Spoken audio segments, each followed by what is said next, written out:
Lyla glared at the giant typo she had made on the computer screen.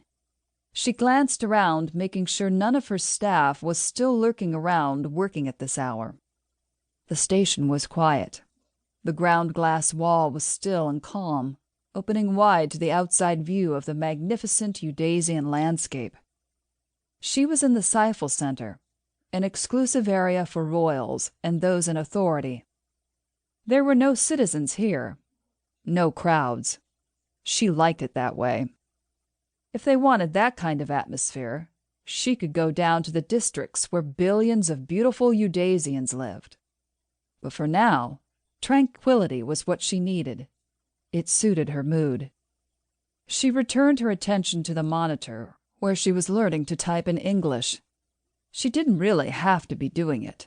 Her English was perfect. Her Eudaizian was excellent.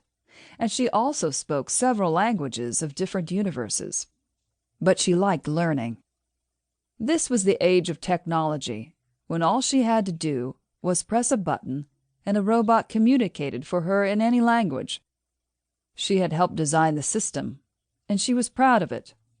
But she dictated all the time, so when it came to manual typing, she was somewhat clumsy.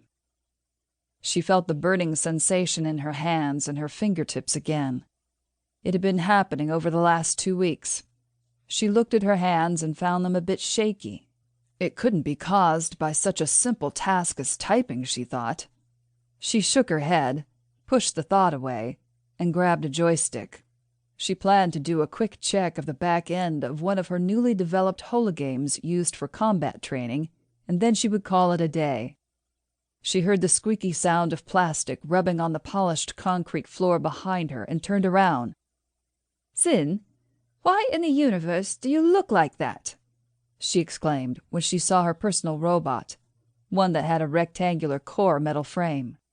Zin at the moment looked something like a mermaid, a mythical creature she had read about in literature. "Based on my estimate, there is a 50% chance you will be pleased with this outfit."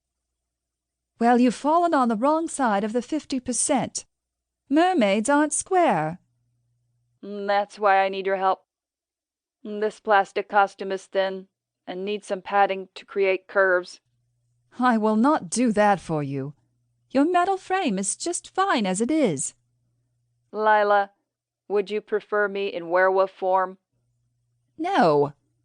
"How about a shifting rabbit?" "Zin, have you been spying in my research files?" Observing data I have access to does not constitute spying. You are researching magical earth creatures, their paranormal activities, their supernatural power, their—" "I know what I'm researching, Zin. What's your point?"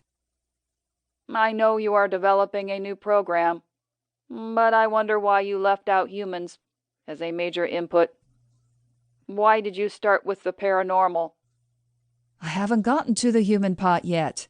That's the most complicated part." "Scientific evidence suggests otherwise.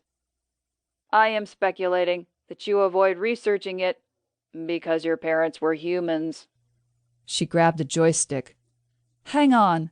She gazed at the monitor, which was showing the back end of her program, the engine of the entire robotic system.